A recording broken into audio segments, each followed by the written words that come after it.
कहानी की स्टार्टिंग में हमें एक सिराक्यूज नाम के फिशरमैन को दिखाया जाता है जो कि मछलियां पकड़ रहा होता है। लेकिन जैसे ही वो अपने नेट को पानी से बाहर निकालता है उसके जाल में मछलियां तो नहीं फंसी होती हैं, बल्कि उसके जाल में एक बहुत ही खूबसूरत लड़की होती है जिसे देखकर वो काफी हैरान हो जाता है। वो उस लड़की को अपने नेट से बाहर निकालता है लेकिन उसको ऐसा लगता है कि शायद वो मर चुकी है। लेकिन तभी वो लड़की होश में आ जाती है, पर वो काफी घबराई हुई थी। अब उस लड़की की हालत काफी खराब होती है, इसलिए सिराक्यूज उसको हॉस्पिटल ले जाने लगता है। लेकिन वो लड़की हॉस्पिटल जाने से मना करती है क्योंकि उसे किसी भी इंसान की नजरों में नहीं आना था। पर सिराक्यूज जब उसे जिद करता है तो वो वापस पानी में कूदने लगती है, जिससे सिराक्यूज उसकी बात मान लेता है और इसलिए वो उस लड़की को लेकर अपनी माँ के घर जाता है जो कि अब मर चुकी है। क्योंकि सिराक्यूज यहाँ पर अकेला रहता है इसलिए ये जगह उसके लिए पूरी तरह से सेफ है। यहाँ पर वो उससे उस लड़की के बारे में पूछने लगता है, तब वो उसे अपना नाम ऑनडाइन बताती है। यहाँ पर हमें यह भी पता चलता है कि सिराक्यूज शादीशुदा है और उसकी एक बेटी भी है, लेकिन उसकी वाइफ उसकी बेटी के साथ अलग रहती है क्योंकि उन दोनों का डाइवोर्स हो चुका है। पर अपनी बेटी की जिम्मेदारी आज भी सिराक्यूज ही उठाता है, इसलिए वो ऑनडाइन को बताता है कि आज मुझे अपनी बेटी को डायलिसिस के लिए हॉस्पिटल लेकर जाना है। अब वो अपनी वाइफ मोरा और अपनी बेटी एनी के पास पहुंच जाता है। यहाँ से वो अपनी बेटी एनी को लेकर हॉस्पिटल जाने लगता है जिससे वो उसका डायलिसिस करा सके। दरअसल उसकी बेटी की दोनों किडनी खराब हैं और जब तक उसे कोई ऐसा डोनर नहीं मिल जाता है जिससे उसकी बेटी की किडनी मैच कर सके, तब तक उसे डायलिसिस कराना होगा। और डायलिसिस के दौरान वो अपने पिता से एक कहानी सुनाने के लिए कहती है। तब वो उसे एक फिशरमैन की कहानी सुनाने लगता है जिसमें वो उसे बताता है कि एक फिशरमैन के जाल में एक बहुत ही खूबसूरत लड़की फंस जाती है। तब एनी उससे कहती है कि क्या वो लड़की सेल की है। दरअसल सेल की उसको कहा जाता है जो सेल पानी से बाहर आकर इंसानी रूप लेकर रहती है और लोगों का ऐसा मानना है कि अगर वो अपना सेल कोट त्याग दें तो वो धरती पर 7 साल तक रह सकती हैं और उन्हें किसी से भी प्यार हो सकता है। लेकिन सिराक्यूज की कहानी अधूरी होती है, इसलिए वो अपनी कहानी को बीच में ही रोक देता है जिससे एनी को बहुत बुरा लगता है। अब इसके बाद वो अपनी बेटी को घर लेकर आता है, लेकिन उसकी वाइफ उस पर काफी गुस्सा करती है क्योंकि वो बहुत लेट हो चुका था। पर वो अपनी वाइफ की बात नहीं सुनता और यहाँ से चला जाता है। अगले दिन सिराक्यूज फिर से मछलियां पकड़ने के लिए जाने लगता है, लेकिन इस बार उसके साथ ऑनडाइन में जाने की जिद करती है। पर वो उसको अपने साथ ले जाने से मना करता है क्योंकि अगर वो उसके साथ जाती है तब उसे कोई भी देख सकता है। पर उसकी काफी जिद करने के बाद वो उसकी बात मान लेता है और उसको अपने साथ ले जाता है। यहाँ पर सिराक्यूज ऑनडाइन के बारे में और भी कुछ जानने की कोशिश करता है, लेकिन वो उसको अपने बारे में कुछ भी नहीं बताती है और ऐसे नाटक करती है जैसे वो अपनी याददाश्त भूल चुकी है। यहाँ पर ऑनडाइन एक गाने को गुनगुनाने लगती है और हम देखते हैं कि सिराक्यूज के जाल में बहुत बड़ी बड़ी मछलियां फंसने लगती हैं, जो कि आज से पहले ऐसा कभी नहीं हुआ था। ये देखकर सिराक्यूज भी काफी हैरान हो जाता है और वो ये मानता है कि ऑनडाइन उसके लिए लकी है, इसलिए वो उससे कहता है कि तुम हर बार मेरे साथ आ सकती हो। पर वो उससे कहती है कि मैं तुम्हारे साथ हर बार नहीं आ सकती हूँ क्योंकि मुझे लोगों से मिलना अच्छा नहीं लगता है। लेकिन सिराक्यूज उससे कहता है कि तुम मुझसे तो मिलती हो, तब तुम्हें लोगों से मिलने में क्या परेशानी है। तब वो उससे कहती है कि मुझे तुमसे मिलना अच्छा लगता है क्योंकि तुम्हारी बात अलग है। ये सुनकर सिराक्यूज बहुत खुश होता है। अब सिराक्यूज ऑनडाइन के लिए कुछ कपड़े खरीदने के लिए जाता है, लेकिन उसको ऑनडाइन का साइज पता नहीं होता है, इसलिए वो शॉप के ऑनर के साइज के ही कपड़े खरीद लेता है। लेकिन वो एक लड़की के अंडरगारमेंट मांगते हुए शर्मा रहा होता है, इसलिए वो उनको चुरा लेता है। घर लौटते समय वो अपनी बेटी एनी से मिलता है और उसे उस फिशरमैन की अधूरी कहानी सुनाने लगता है। वो एनी से कहता है कि उस फिशरमैन के जाल में जो लड़की फंसी थी उसके पास कुछ पावर्स थी, जिससे वो जब भी गाना गाती थी तब उस फिशरमैन के जाल में बहुत सारी मछलियां फंसती थी। एनी अपने पिता से कहती है कि सेल्की भी ऐसा ही करती हैं, वो पानी में एक दूसरे से गुनगुनाकर ही बात करती हैं। दरअसल एनी अपने पिता की कहानी पर बहुत यकीन करती है और वो उसको सच मानती है। अब सिराक्यूज उन कपड़ों को लेकर ऑनडाइन के पास पहुंचता है और उसको दे देता है, जिससे उसे बहुत अच्छा लगता है और वो उससे पूछती है कि आखिर मैं तुम्हारे घर में कब तक रह सकती हूँ। तब सिराक्यूज उससे कहता है कि तुम चाहो तो मेरे घर में लाइफ टाइम रह सकती हो, जिसे सुनकर ऑनडाइन को बहुत अच्छा लगता है और वो बहुत खुश हो जाती है। दूसरी ओर एनी को अपने पिता के ऊपर शक होने लगता है कि जरूर उनके जाल में कोई सेल्की फंसी है जिसको वो छुपाकर रखे हुए हैं और बताना नहीं चाहते हैं।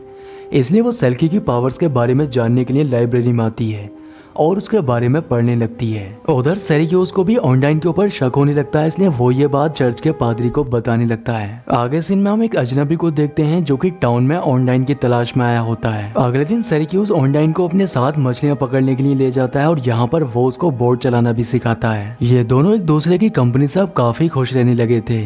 सिराक्यूज तो ऑनडाइन को पसंद करता ही था, लेकिन अब वो भी उसको पसंद करने लगती है। अब सिराक्यूज जब मछलियां पकड़ रहा होता है तब ऑनडाइन फिर से गाने को गुनगुनाने लगती है, जिससे सेरिक्यूस के जाल में बहुत सारी मछलियां फंसती हैं। लेकिन तभी उसकी बोट पर गार्ड आ जाते हैं और वो उसकी बोट को चेक करने लगते हैं। वो देखते हैं कि आखिर वो एक नॉर्मल जाल से इतनी सारी मछलियां कैसे पकड़ सकता है। ये देखकर वो भी काफी हैरान होते हैं। अब गार्ड को देखकर ऑनलाइन बोट के अंदर ही छुप जाती है। लेकिन जब वो बोट को चेक करते हैं तब वो उनको मिल जाती है, इसलिए वो सेरिक्यूस से कहते हैं कि आखिर उसने किसी लड़की को अपनी बोट पर क्यों रखा हुआ है। तब वो उनसे कहता है कि किसी भी लड़की को बोट पर रखना कोई क्राइम नहीं है। अब उसकी बातों का उन गार्ड्स के पास कोई भी जवाब नहीं होता, इसलिए वो यहाँ से चले जाते हैं। लेकिन सेरिक्यूस इस बात को लेकर काफी परेशान था कि उसका टाउन बहुत छोटा है और अब इस बात का पता सभी को चल जाएगा। इसलिए वो ऑनलाइन से कहता है कि अब तुम्हें लोगों के सामने आ जाना चाहिए। अगले दिन एनी अपने पिता से मिलने के लिए उसके घर आती है और वो ऑनलाइन को देख लेती है। वो ऑनलाइन से कहती है कि मैं जानती हूँ कि तुम एक सेल की और तुम्हारे पास कुछ पावर्स हैं, इसलिए क्या तुम अपनी पावर से मुझे ठीक कर सकती हो। और वो उससे ये भी कहती है कि तुम्हारे पास जो सील कोट है, अगर तुम उसको त्याग देती हो तब तुम पृथ्वी पर 7 साल तक रह सकती हो। लेकिन एनी की बातें सुनकर ऑनलाइन काफी हैरान होती है क्योंकि उसे कुछ भी समझ नहीं आता है। अगले दिन सेरिक्यूस ऑनलाइन को जब अपने साथ मछलियां पकड़ने के लिए ले जाता है तब वो लोगों से छुपती नहीं है बल्कि उनके सामने आ जाती है, जिससे सभी लोग उसे घूर कर देखने लगते हैं। अगले दिन वो दोनों ही टाउन में घूमने के लिए जाते हैं जहाँ पर उनको एनी मिलती है और ये तीनों ही एक कपड़े की शॉप पर जाते हैं क्योंकि सेरिक्यूस जो उसके लिए कपड़े खरीद कर लेकर आया था वो उसको फिट नहीं आते हैं, इसलिए वो फिर से उसे कपड़े दिलाने के लिए लेकर जाता है। यहाँ पर एनी ऑनलाइन को अभी भी सी क्रिएचर ही समझ रही होती है क्योंकि उसको ऐसा लगता है कि शायद उसकी दुनिया में भी लोग कपड़े ही पहनते होंगे। अगले दिन हमें एनी को ऑनलाइन के साथ दिखाया जाता है जहाँ पर वो उसको स्विमिंग करना सिखा रही होती है।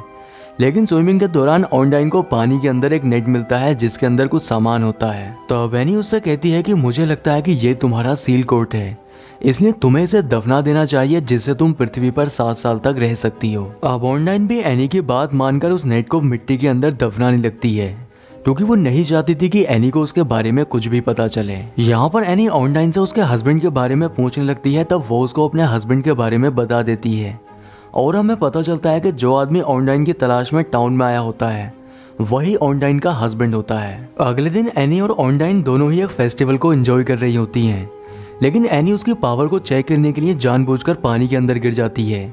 अब उसे पानी में गिरता हुआ देखकर ऑनलाइन उसे बचाने के लिए पानी के अंदर कूद जाती है और उसे बचा लेती है। लेकिन यहाँ पर ऑनलाइन का हस्बैंड भी होता है और वो उसको देख लेता है। अब सेरिक्यूस जब एनी को लेकर घर जाता है तब उसकी वाइफ मोरा अपनी बेटी एनी को ऐसी हालत में देखकर सेरिक्यूस के ऊपर काफी गुस्सा करने लगती है क्योंकि उसे लगता है कि जब से ऑनलाइन उसकी लाइफ में आई है तब से वो एनी पर ध्यान नहीं दे रहा है। अब सेरिक्यूस और ऑनलाइन भी घर आ जाते हैं, लेकिन यहाँ पर ऑनलाइन उससे पूछती है कि तुम्हारा नाम सेरिक्यूस है लेकिन लोग तुम्हें सर्कस क्यों बुलाते हैं। तो वो उसको बताता है कि फिशरमैन बनने से पहले मैं एक सर्कस में काम किया करता था, पर काम छोड़ने के बाद लोग मुझे ही सर्कस बुलाने लगे। ऑनलाइन जब उससे काम छोड़ने की वजह पूछती है तब वो उसको बताता है कि उस दौरान मैं बहुत ज्यादा ड्रिंक करने लगा था और एक दिन मैंने इतनी ज्यादा ड्रिंक कर ली थी कि मुझे पता ही नहीं चला कि एनी पूरी रात जमीन पर पड़ी रही। तब से मैंने ड्रिंक और सर्कस दोनों को ही छोड़ दिया और एक फिशरमैन बन गया। लेकिन फिशरमैन बनने के बाद कोर्ट मुझे एनी की कस्टडी देने से मना कर देता है और इसलिए एनी मोरा के साथ रहती है। आगे सीन में हम देखते हैं कि ऑनलाइन का हस्बैंड सेरिक्यूस से मिलता है और उससे ऑनलाइन के बारे में पूछने लगता है, लेकिन सेरिक्यूस उसे कुछ भी नहीं बताता है और यहाँ से चला जाता है और इसलिए वो मौका देखकर सेरिक्यूस के घर पहुंच जाता है। लेकिन ऑनलाइन उसको देख लेती है, इसलिए वो पीछे के दरवाजे से यहाँ से भाग जाती है। अब सेरिक्यूस जब घर आता है तब ऑनलाइन उसको घर पर नहीं मिलती है, इसलिए वो उसको ढूंढता हुआ उसके पास तक पहुंच जाता है। दूसरी ओर हम देखते हैं कि मोरा और उसका हस्बैंड एनी के साथ कहीं घूमने जा रहे होते हैं, लेकिन तभी उनकी कार का एक्सीडेंट हो जाता है जिसमें मोरा के हस्बैंड की मौत हो जाती है। पर मोरा के हस्बैंड की किडनी एनी की किडनी से मैच करती थी, इसलिए उसकी किडनी को एनी को ट्रांसफर कर दिया जाता है, जिससे एनी अब पूरी तरह से ठीक हो जाती है। लेकिन इस हादसे के बाद मोरा बहुत ज्यादा दुखी हो चुकी थी, इसलिए वो एनी को वापस सेरिक्यूस को देने के लिए कहती है, पर वो उसके सामने एक शर्त रखती है कि इसके लिए उसे ऑनलाइन को छोड़ना होगा। अब वो मोरा की बात मानकर ऑनलाइन को उसी जगह पर छोड़ आता है जहाँ पर वो उसे पहली बार मिली थी। लेकिन अपनी बेटी के समझाने के बाद सेरिक्यूस को अपनी गलती का एहसास होता है, इसलिए वो वापस ऑनलाइन को लेने के लिए चला जाता है। यहाँ पर ऑनलाइन उसे अब अपनी सच्चाई बता देती है कि वो रोमानिया में अपने हस्बैंड के साथ मिलकर ड्रग्स सप्लाई किया करती थी, लेकिन एक दिन पुलिस उन्हें चारों तरफ से घेर लेती है, इसलिए वो ड्रग्स को बचाने के लिए पानी में तैरकर वहाँ से चली जाती है। पर आगे जाकर मुझे पता चलता है कि मैं एक जाल में फंस चुकी हूँ और वो जाल तुम्हारा होता है। अब सेरिक्यूस ऑनलाइन को लेकर वापस घर आ जाता है, पर तभी हम देखते हैं कि ऑनलाइन का हस्बैंड भी उसे ढूंढते हुए वहाँ पर पहुँच जाता है और वो अपने आदमी के साथ उसके ऊपर गन पॉइंट करके उससे वही ड्रग्स मांगने लगता है। यहाँ पर हमें पता चलता है कि ऑनडाइन को पानी के अंदर जो नेट मिला था दरअसल उसके अंदर ड्रग्स होता है, जिसको उसने एनी के कहने पर मिट्टी के अंदर दफना दिया था। अब ऑनडाइन अपने हस्बैंड को लेकर उस जगह पर पहुंच जाती है, लेकिन वो नेट वहां से गायब होता है। क्योंकि एनी उस नेट को ऑनडाइन का सेल कोड समझती है, इसलिए वो उस नेट को किसी और जगह पर दफना देती है, जिससे वो ऑनडाइन को पृथ्वी पर 7 साल तक रोक सके। लेकिन काफी ढूंढने के बाद ऑनडाइन को ड्रग से भरा वो नेट मिल जाता है, इसलिए वो उसको अपने हस्बैंड को दे देती है। पर अब वो अपने हस्बैंड के साथ नहीं जाना चाहती थी, क्योंकि वो एक अच्छा इंसान नहीं होता है, इसलिए वो उसको पानी में धक्का दे देती है, जिससे उसकी मौत हो जाती है। अब क्योंकि ऑनडाइन किसी दूसरे देश से आई थी, इसलिए यहाँ की गवर्नमेंट उसे वापस भेजने लगती है। पर ऑनडाइन और सेरिक्यूस दोनों ही एक दूसरे से अलग नहीं होना चाहते थे, इसलिए सेरिक्यूस उससे शादी कर लेता है, जिससे अब वो यहाँ पर रह सकती है। और इसी सीन के साथ मूवी का एंड हो जाता है। दोस्तों, अगर वीडियो पसंद आया है तो वीडियो को लाइक और चैनल को सब्सक्राइब जरूर करें। तो मैं आपसे मिलता हूँ किसी नेक्स्ट वीडियो में।